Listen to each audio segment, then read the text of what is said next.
Bismillah, Assalamualaikum warahmatullahi wabarakatuh. Alhamdulillah, salatu wassalamu ala rasulillah, amma ba'du. Naam, masuk ke dalam pelajaran yang selanjutnya, pelajaran yang kedua tentang adab berpakaian dan berhias. Naam, di sini nanti kita akan fikihnya lebih ke adab-adabnya, insyaallah. Kemarin kita sudah tentang fikih tentang ibadah, sekarang fikih muamalah, tentang fikih bermuamalah.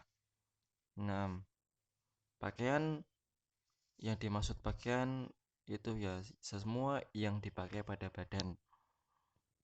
Baju, celana, kaos tangan, kaos kaki, sepatu dan yang lainnya. Nah, perhiasan pada itu adalah semua yang dijadikan aksesoris atau perhiasan pada badan. Dan lainnya seperti kendaraan dan rumah, emas, terus jam tangan, itu namanya perhiasan. Kalau apa ya? Kalau akhwat apa ya? Ya jam tangan itu, jam tangan, cincin, kalung, anting, itu perhiasan. Kalau laki-laki ya jam, ya itu biasanya tas, itu perhiasan. Termasuk perhiasan aksesoris, kendaraan, nah, dan yang lainnya. Dan hukum asal pada pakaian dan perhiasan, semuanya hukum asalnya itu semuanya mubah. Boleh ya.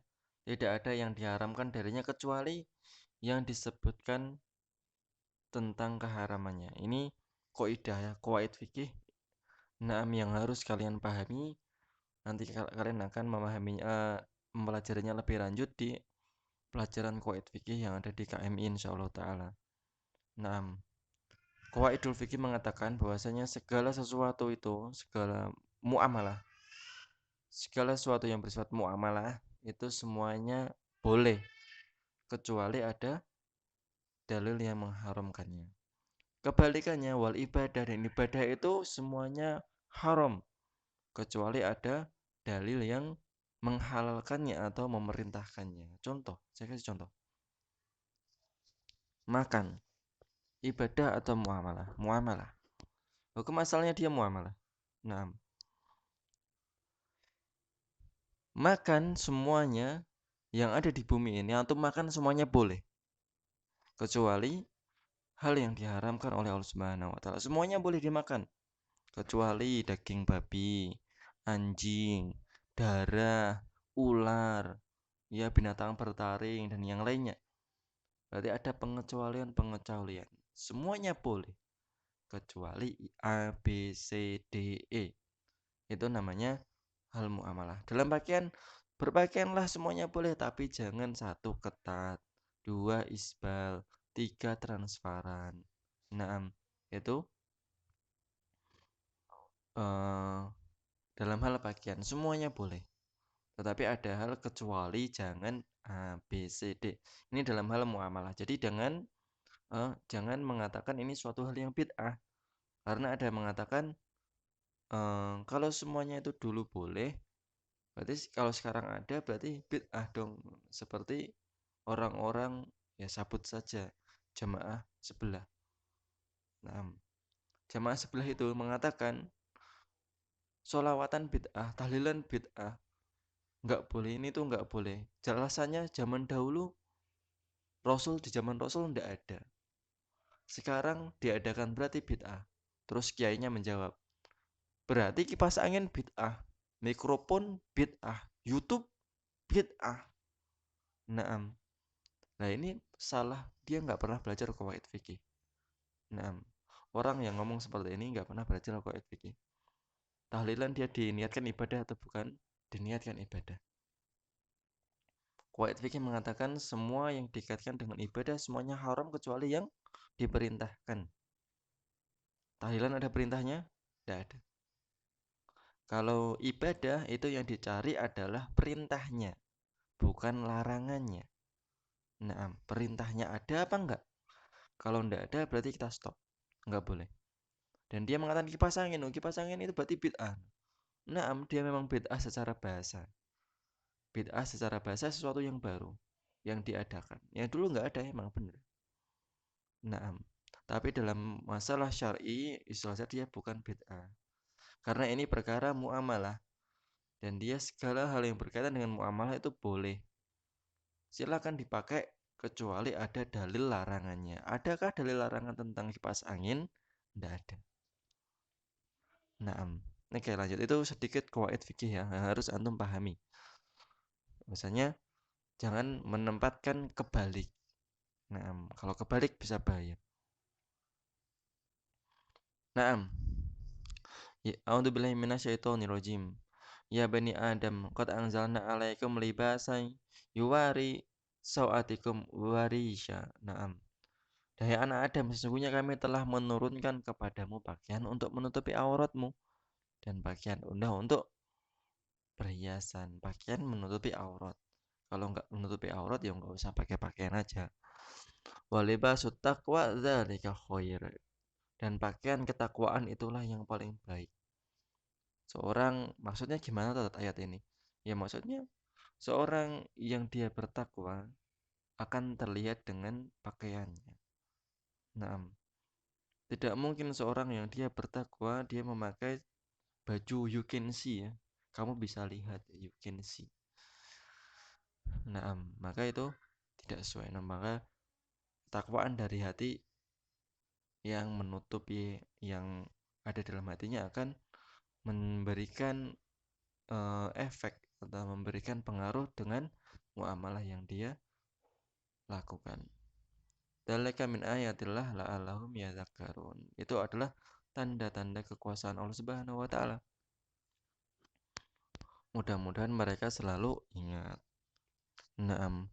Dan salah satu tipu daya iblis yang paling utama dan pertama yang dilakukan oleh manusia, yang dilakukan kepada manusia adalah dia meninggalkan atau menanggalkan pakaian manusia dan terlihat auratnya. Sebagaimana yang telah terjadi pada Adam dan juga Hawa. Ketika mereka berdua dikeluarkan dari surga, maka Allah Subhanahu wa taala mengambil pakaiannya, menanggalkan pakaiannya. Terlihat aurat yang satu dan yang lainnya. Itu adalah tipu daya iblis. Maka salah satu tipu daya iblis, tipu daya setan dari golongan jin, dia adalah menanggalkan atau membuka aurat manusia. Nah, maka jangan sampai terperdaya.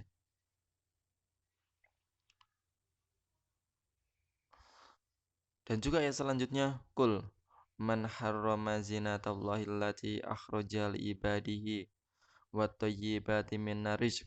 Katakanlah, siapakah yang mengharamkan perhiasan dari Allah yang dikeluarkannya untuk hamba-hambanya? Dan siapakah pula yang mengharamkan rezeki yang baik? Berarti di sini hukum asalnya perhiasan boleh. Kul ya lilladzina amanu fil hayatid dunya khalisatan yaumal qiyamah.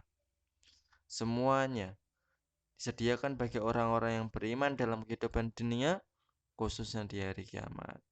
Kadzalika yufassilul ayati liqaumin ya'lamun. Naam, dan itulah kami jelaskan ayat-ayat itu bagi orang-orang yang mengetahui. Hukum masalah perhiasan boleh dipakai oleh perempuan, tidak boleh dipakai oleh laki-laki.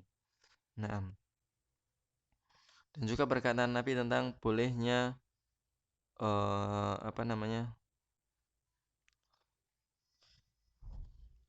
berpakaian dan perhiasan adalah kulu washrabu wa tasaddaqu walabasu malam yahalitahu israfan au mukhayyalah. Kulu, makanlah, washrobu, dan berpakaianlah, wasodaku, dan bersedekahlah, walbasu, dan berpakaianlah, selama tidak mencampuri yang berlebihan, israf, berlebihan, an'am, dan juga kesombongan. Dari hadis Abdullah bin Mas'ud dikatakan, tidak akan masuk surga seorang yang dalam hatinya ada seberat debu dari kesombongan. Naam. Seorang itu senang bajunya bagus dan sendalnya bagus. Naam. Terus kemudian sahabat itu mengatakan bingung. Berkata seorang, sesungguhnya orang itu ya Rasulullah senang kalau bajunya bagus dan juga sepatunya bagus, sendalnya bagus. Apakah itu juga termasuk kesombongan? Nabi mengatakan sesungguhnya Allah itu indah. Innallaha jamal. Innallaha jamil yuhibbul jamal. Sesungguhnya Allah itu indah, mencintai keindahan. Bukan itu yang dimaksud. Naam. Al-kibru batrul haq wa ghamtun nas. Dan kesombongan itu adalah menolak kebenaran dan melecehkan orang lain, merendahkan orang lain. Naam. Maka seorang muslim boleh memakai pakaian apa saja. Naam, boleh dia sukai. Naam, selama tidak dilarang oleh syariat. Naam.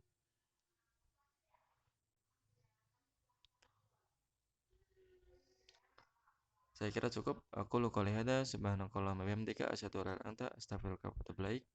Assalamualaikum warahmatullahi wabarakatuh. Kita lanjutkan pelajaran tafsir ya. Masih di rekaman yang sama. Sebentar. Twing.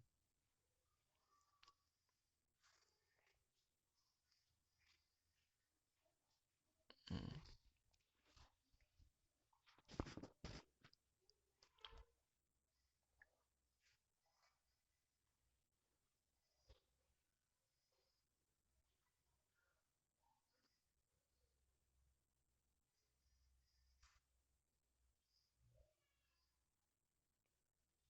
Nah, kemarin sudah sampai dalam faedah dan kesimpulan dari 4 ayat awal dari surat As-Saff. Yang mana salah satu faedah yang kita bisa ambil adalah perbuatan menyelisih ucapan adalah termasuk orang-orang yang dibenci Allah. Ayatul munafik salasa. Nah, ada 3 tanda orang munafik. Nah, di sini saya jelaskan sekali lagi. Kemarin saya terlupa bahwasanya munafik itu ada 2. Yang pertama munafik amali, yang kedua munafik iktikodi. Nah, munafik amali. Munafik amali ini dosa besar, tetapi dia tidak mengeluarkan seorang dari Islam. Adapun munafik iktikodi, maka dia adalah menampakkan Islam tapi dalam hatinya dia mencintai kekufuran. Maka orang tersebut dosa besar dan dia keluar dari Islam. Dia telah kufur terhadap Islam.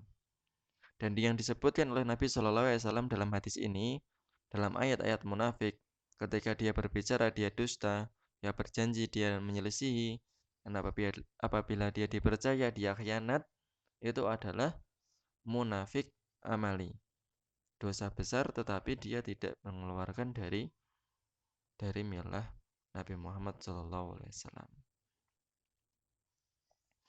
Adapun munafik itikodi ya yang disebutkan Allah Subhanahu wa taala dalkal asfali minan nar, dan mereka itu ada dalam kerak-kerak neraka. Nah, itulah yang dinamakan munafik itikodi. Naam. Abdullah bin Ubay bin Salul itu munafik itikodi. Naam.